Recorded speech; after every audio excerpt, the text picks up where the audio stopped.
नमस्कार, मैं परिमल कुमार। अगर आप अपने बच्चे का करियर लॉ में देखना चाहते हैं तो क्लैट का नाम आपने ज़रूर सुना होगा। हमारे साथ शौर्य सिन्हा हैं जिन्होंने क्लैट क्वालिफ़ाई किया है। क्वालिफ़ाई ही नहीं किया, 39वां रैंक है। तो इससे शौर्य, पहले तो बहुत बहुत शुक्रिया किडोक्रेसी से बात करने के लिए। जो आपका रैंक है उससे आपका दाखिला कहाँ कहाँ मुमकिन है, कहाँ हो सकता है? अब रैंक 39 है तो उससे जो भी कॉलेज मन करे, मेरा कंसोर्शियम में 23 NLUs हैं, उनमें से जो मन करे, चाहे बैंगलोर हो, हैदराबाद हो, कलकत्ता हो, जहाँ भी मन करे मैं एडमिशन ले सकता हूँ। कहाँ चाह रहे हैं कि दाखिला आप लें? मेरी फ़र्स्ट प्रेफरेंस एक्चुअली हैदराबाद है, इवन दो रैंक में बैंगलोर ऊपर आता है। उसके दो कारण हैं प्राइमरली। एक तो कि बैंगलोर में एक ट्राइमेस्टर सिस्टम फॉलो होता है, बाकी सारे NLUs में सेमेस्टर सिस्टम फॉलो होता है। तो उससे अगर मैं बैंगलोर ज्वाइन करूँगा, प्रॉब्लम ये आ सकती है कि एक तो बहुत हेक्टिक होगा, बहुत कंपेटिटिव होगा, ऊपर से बिकॉज वो फर्स्ट रैंक पे ऑलरेडी बहुत कंपेटिटिव वहाँ पे एटमॉस्फेयर है।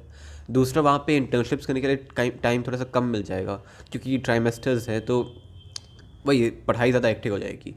दूसरा कारण ये है कि जितना मैंने सुना है, हैदराबाद में फ़ॉरेन लॉ फर्म प्लेसमेंट्स ज़्यादा अच्छी होती है कंपेयर टू बैंगलोर। बैंगलोर में हर साल 2-3 बच्चों का होता है, हैदराबाद में जितना मैंने सुना है 6-7 लोगों का हो जाता है, तो इसलिए आपने चुना है। ये भी हम समझना चाह रहे हैं कि कितने बच्चों का दाखिला हो जाता होगा इस क्लैट के ज़रिए, कोई आइडिया?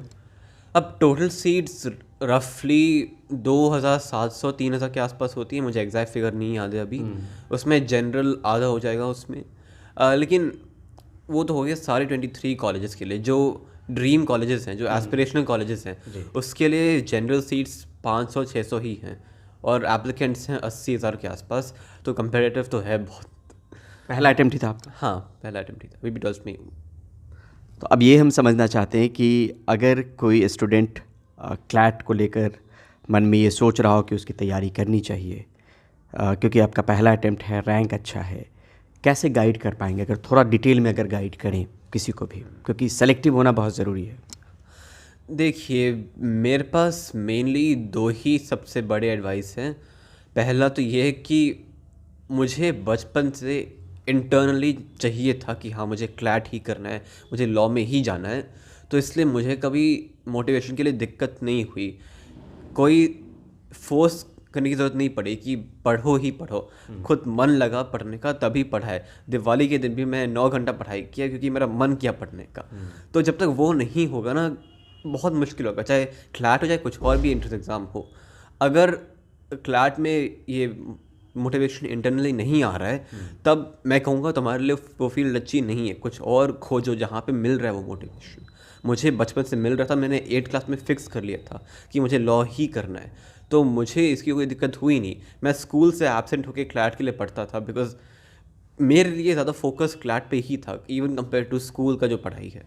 एक तो वो हो गया। दूसरा, अगर क्लैट में ही पढ़ना है आपको, एक चीज़ मैं कहूँगा कि मॉक्स या मॉक टेस्ट या सेक्शनल टेस्ट से ज़्यादा आप PYQs पे फोकस करो। प्रीवियस के जो पेपर हुए हैं, 5 साल के पेपर हुए हैं सेम पैटर्न पे, उन पे ज़्यादा फोकस कीजिए। बिकॉज जो मॉक टेस्ट बनते हैं, हर कोचिंग अपने डिफरेंट अपना लॉजिक यूज़ करते हैं ना। क्लैट में 3 सेक्शंस लॉजिक और रीजनिंग पे बेस्ड हैं, इंग्लिश, लीगल रीजनिंग और लॉजिकल रीजनिंग। तो वो क्या हो जाता है, बहुत सब्जेक्टिव हो जाता है कि हर कोचिंग थोड़ा डिफरेंट अपना रीजनिंग फॉलो करता है। तो अगर आप मॉक टेस्ट पे ज़्यादा डिपेंड हो जाएंगे, आपके स्कोर्स तो बढ़ेंगे मॉक टेस्ट में, लेकिन बढ़ेंगे सिर्फ उस स्पेसिफिक कोचिंग के लिए। और वो क्यों बढ़ेंगे? बिकॉज आप पैटर्न आइडेंटिफाई कर रहे हो कि उस कोचिंग का क्या रीजनिंग है। लेकिन ये तो गलत हो गया ना, बिकॉज कोचिंग का रीजनिंग, कंसोर्शियम का रीजनिंग अलग होता है।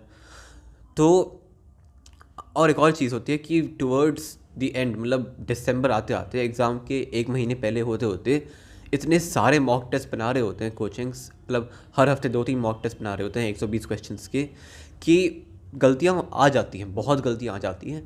उससे आप डिमोटिवेट हो जाओगे कि मतलब बहुत क्वेश्चंस मिलेंगे एक ऐसे मॉक टेस्ट में कि उसका जो सही आंसर दिया हुआ है, आप बस अग्री ही नहीं कर पा रहे हो कि कैसे सही आंसर है। चाहे जितना एक्सप्लेनेशन दे दो, चाहे जितना टीचर से बात कर लो, सेंस नहीं बनाता है। एंड वो होता है बिकॉज इतने सारे मॉक टेस्ट बनाने होते हैं, गलतियाँ आती ही आती हैं। तो उससे क्या होता है, आपका मोटिवेशन कम हो जाएगा। आपको लगेगा कि जितना भी कैपेसिटी है, कितना कैपेबिलिटी है, उससे कम स्कोर कर रहे हो। तो उसको काउंटरैक्ट करने के लिए आप PYQs पे फोकस ज़्यादा कीजिए, क्योंकि उसमें जो लेवल है, जो डिफ़िकल्टी लेवल एक्चुअल क्लैट जितना ही है, और उसमें गलतियाँ होती तो बहुत है, इस साल भी बहुत गलतियाँ हुई थी, लेकिन उसको तब भी आप थोड़ा समझ सकते हैं कि कंसोर्शियम क्या लॉजिक यूज़ कर रहे हैं। यानी मोटे तौर पे प्रीवियस ईयर के क्वेश्चंस, हाँ। पहला सुझाव। हाँ जी, वही PYQs ही है जनरली। और जो प्रैक्टिस कर भी रहे हो, प्रैक्टिस करना हो गया 30% काम, 70% काम है एनालिसिस करना कि तुमने क्या गलतियाँ की हैं। बिकॉज मैंने मॉक टेस्ट बस 30 के आसपास दिए, मॉक टेस्ट और PYQs मिला के बस 30 मॉक टेस्ट दिए हैं। मेरे कुछ दोस्तों ने 100 मॉक टेस्ट दिए हैं, 70 मॉक टेस्ट दिए हैं।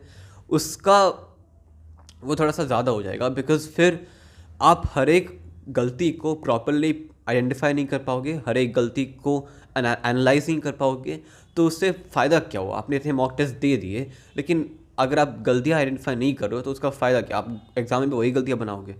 जब आपने कहा कि आपने 8वीं से सोचा हुआ था कि आपको क्लैट करना है, आपको लॉ करना है, एक ड्रीम भी सोचा होगा कि क्लैट के जरिए कहाँ पहुँच। अब ड्रीम, उसके तो बहुत स्टेजेस हैं। पहला स्टेज जो ऑलरेडी पास आ रहा है वो है नालसा जाना, जो हैदराबाद का NLU है। वो सबसे पहला एस्पिरेशनल ड्रीम था। जब मैंने यूट्यूब पे बहुत व्लॉग्स देखे नालसा के, बाकी NLUs के भी, तो अंदर से वो चाह आती है ना कि जाना है, ऐसी जगह है, अच्छी जगह है कि जाना है मुझे। तो एक तो वो हो गया। उसके बाद भी बस ऐश की ज़िंदगी, फेम, वो सब का भी एस्पिरेशन था, वो भी ड्रीम था। वो सेकंड स्टेज हो गया कॉलेज के बाद का। इसमें बेसिक तौर पे अगर समझना चाहें कि क्वेश्चन कितना होता है, कितने घंटे का होता है, और क्या क्या सवाल, किन किन चीज़ों से सवाल होते हैं। क्लैट का पैटर्न अभी 2 साल पहले ही चेंज हुआ है थोड़ा सा। पहले 2 घंटे में 150 क्वेश्चंस करने होते थे, अभी पिछले साल से 120 क्वेश्चंस हो गए। 2 घंटे में? हाँ, 2 घंटे ही टाइम है।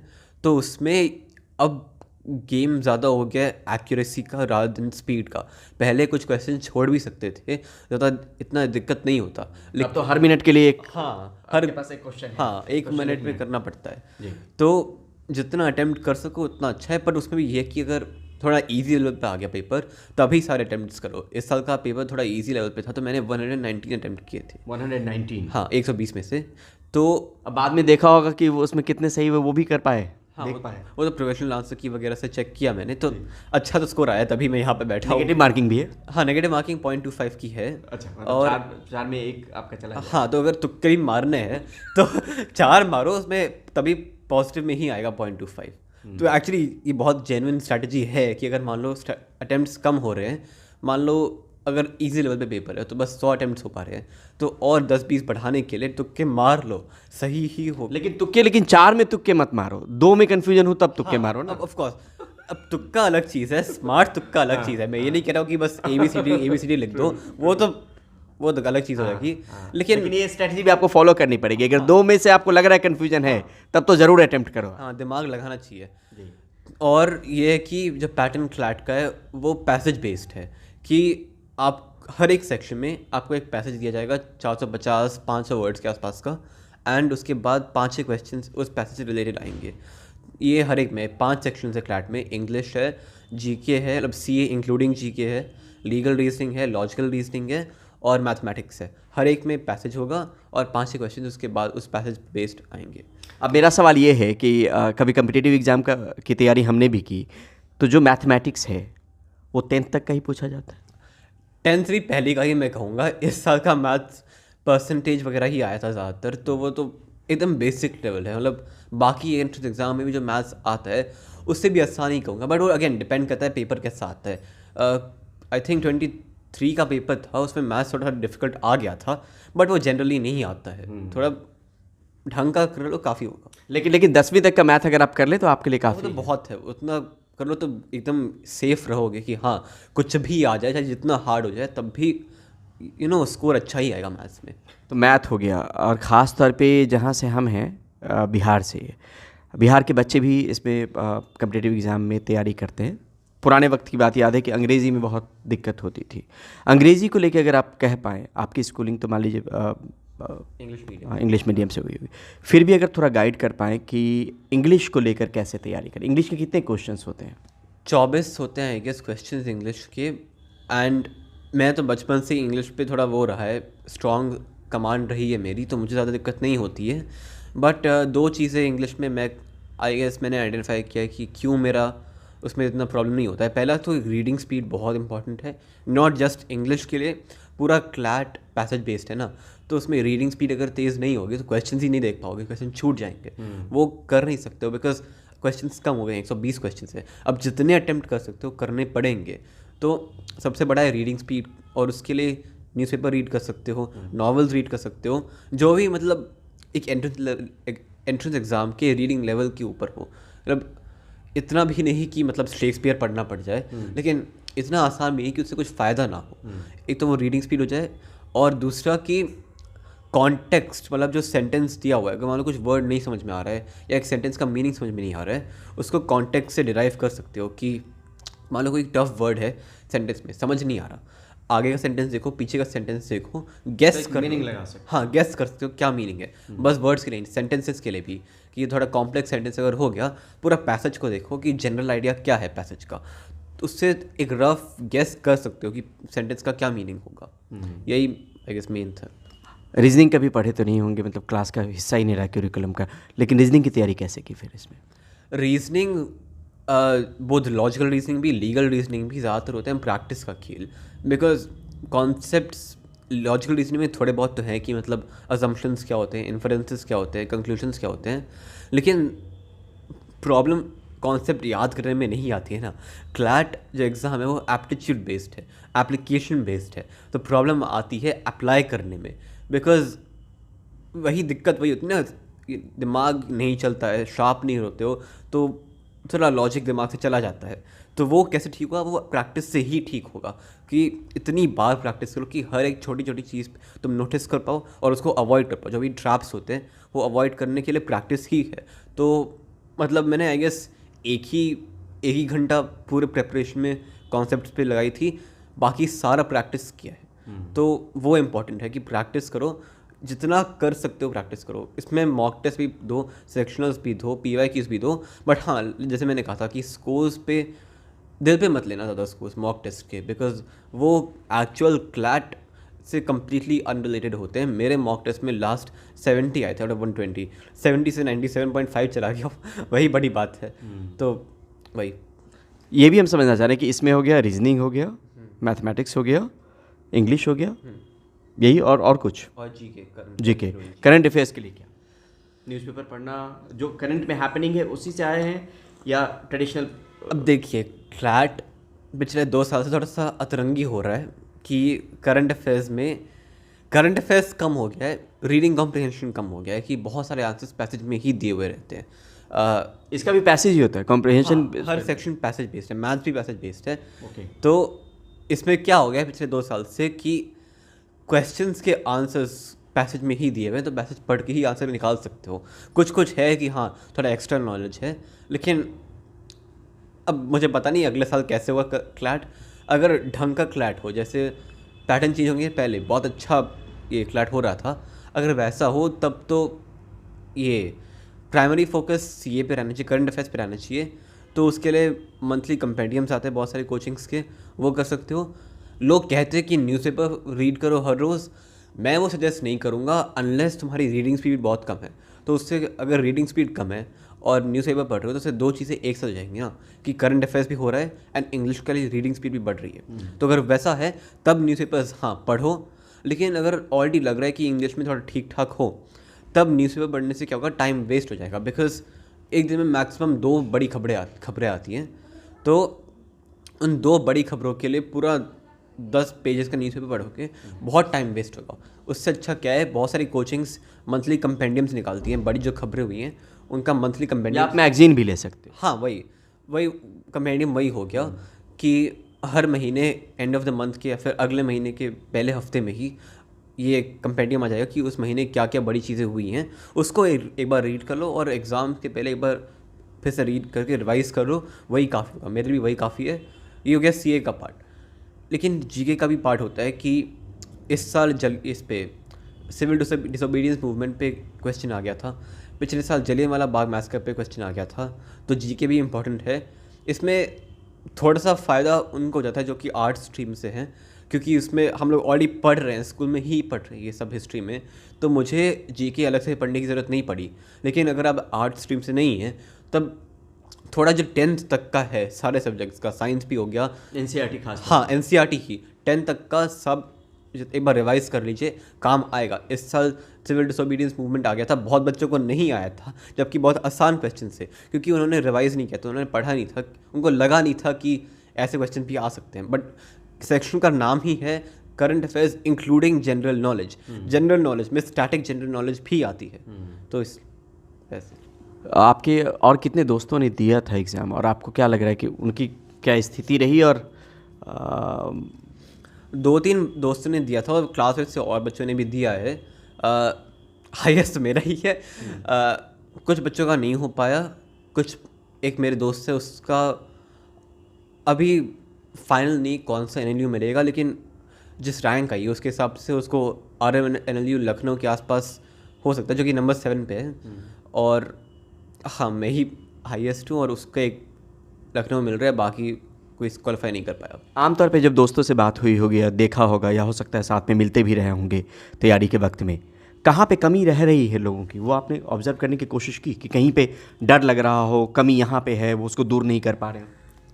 देखिए जो लखनऊ जो जा रही है उसका मैंने नोटिस किया था कि एक तो उसने प्रिपरेशन बहुत लेट स्टार्ट करी, और वो प्रिपरेशन में कम फोकस, स्कूल पे ज़्यादा फोकस डाल रही थी। वो कॉमर्स स्ट्रीम से है तो वहाँ पे वैसे भी थोड़ी पढ़ाई आर्ट्स ज़्यादा हेक्टिक होता ही है, लेकिन अगर एंट्रेंस करना है तो फोकस उस पर भी तो डालना पड़ेगा ना। स्कूल भी एक चीज़ है, इंपॉर्टेंट चीज़ है, लेकिन अगर मैं एब्सेंट हो सकता हूँ, हर सैटरडे में एब्सेंट होता था क्योंकि अपनी पढ़ाई के लिए। हाँ, और टीचर्स में से बहुत गुस्सा भी थे कि मैं हर सैटरडे क्यों एब्सेंट होता हूँ, लेकिन वही ना पढ़ाई के लिए करना पड़ता है, सैक्रिफाइसेस करने पड़ते हैं।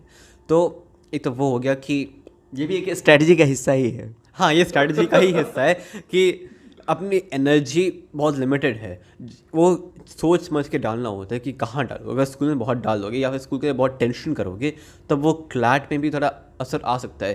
कि अगर मान लो स्कूल बहुत स्ट्रेसफुल ले रहे हो, स्कूल अच्छा नहीं जा रहा है, तो उसे लगेगा ना कि मेरे में काबिलियत है या नहीं है, तो वो क्लैट की मेंटल हेल्थ पे भी इफ़ेक्ट डाल सकता है। एक तो वो हो गया, दूसरा ये कि उसने प्रिपरेशन बहुत लेट स्टार्ट करी थी। मैं प्रिपरेशन ऑल्दो सीरियसली बस मार्च से ही स्टार्ट किया, इस साल के मार्च से ही, लेकिन थोड़ा बहुत मैं पिछले साल 11th से ही, मिड 11th से ही स्टार्ट कर लिया था।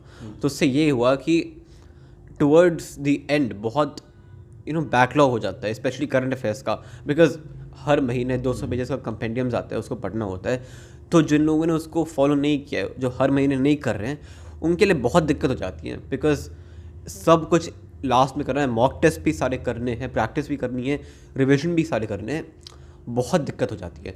तो एक तो वही गलती हुई कि ये अगर आप प्रिपरेशन स्टार्ट करें, अभी टाइम है, अभी दिसंबर ही है, अगले साल भी दिसंबर में ही होगा प्रॉब्ली क्लैट, तो अभी 1 साल है, 1 साल पूरा यूटिलाइज़ कीजिए। ये नहीं कि अभी बहुत टाइम है, 12 महीने हैं, आराम से पढ़ूंगा, वो करेंगे तो टुवर्ड्स दी एंड बहुत हेक्टिक हो जाएगा, बहुत दिक्कत होगी, आप अपने आप को ही पीटेंगे कि आपने इतना क्यों डिले किया। थोड़ा सा और अगर पेरेंट्स को आप बता पाएँ इस चैनल के माध्यम से कि किस वक्त फॉर्म निकलता है, और एग्ज़ाम का जो आपने कहा कि दिसंबर में एग्ज़ाम है, थोड़ा सा उसका अगर तरीका बता पाए कि फॉर्म पे कब नज़र रख सकते हैं जो लोग नए होंगे, जिनके बारे में क्लैट नया होगा। तो क्लैट का form June I guess 15th को रिलीज़ हुआ था, एंड एडमिशन चलते हैं अक्टूबर 15 तक, तो पूरा टाइम है वो कि आप कभी भी एडमिशन के लिए वो अप्लाई कर सकते हैं, फ़ीस पे कर सकते हैं। 4000 फीस है जनरल कैटेगरी के लिए, थोड़ा और कम है उनके लिए जो रिज़र्व कैटेगरीज हैं, लेकिन वही जून 15 से अक्टूबर 15 के बीच में आपको ये एडमिशन करना होगा। फिर नवंबर आई गेस 22 के आसपास तक या नवंबर 15 के आसपास तक एडमिट कार्ड रिलीज़ हो जाता है, और वहाँ से डाउनलोड कर सकते हैं। वो डाउनलोड खुलेगा, मतलब खुला रहेगा एग्ज़ाम के दिन 1:30 बजे तक, कि मतलब एक मान लो कुछ दिक्कत हो गई, आप एडमिट कार्ड घर पे ही भूल गए, एग्ज़ाम के पहले भी, आधा घंटा पहले भी आप उसका प्रिंट आउट निकाल सकते हैं। तो ये पढ़ाई लिखाई में कुल कितना पैसा लगने वाला है, क्योंकि पढ़ाई आज के दौर में बहुत महंगी है। फिर भी आपके ज़रिए हम ये बताना चाहते हैं पेरेंट्स को कि कितना पैसा लमसम लगेगा पूरा पढ़ने में, अगर हम हॉस्टल वगैरह और बाकी चीज़ों को अगर देख लेते हैं तो एक आकलन। अब कॉलेज वाइज डिपेंड करता है कि हर कॉलेज कितना फीस एक मांग रेंज अगर मान लीजिए देखा होगा एनुअली 3 लाख 4 लाख तो मतलब टोटल 20 लाख के आसपास हो जाएगा 5 साल के लिए। सब कुछ मिला के हॉस्टल भी, मेस भी, ट्यूशन फी भी, सब कुछ मिला के 4-5 लाख मैक्सिमम। ठीक है शौर्य, बहुत बहुत आपको शुभकामनाएं, बहुत बहुत बधाई। और आज के लिए बस इतना ही, मिलते हैं जल्द ही एक नए वीडियो के साथ। तब तक के लिए बहुत बहुत शुक्रिया, बहुत बहुत धन्यवाद। चैनल पे नए हैं तो सब्सक्राइब ज़रूर कीजिए। कंटेंट से अगर कोई आपको आपत्ति हो या कोई सुझाव हो तो आप वो भी कमेंट बॉक्स में दे सकते हैं, मेरा जवाब आपको ज़रूर मिलेगा। शुक्रिया, धन्यवाद।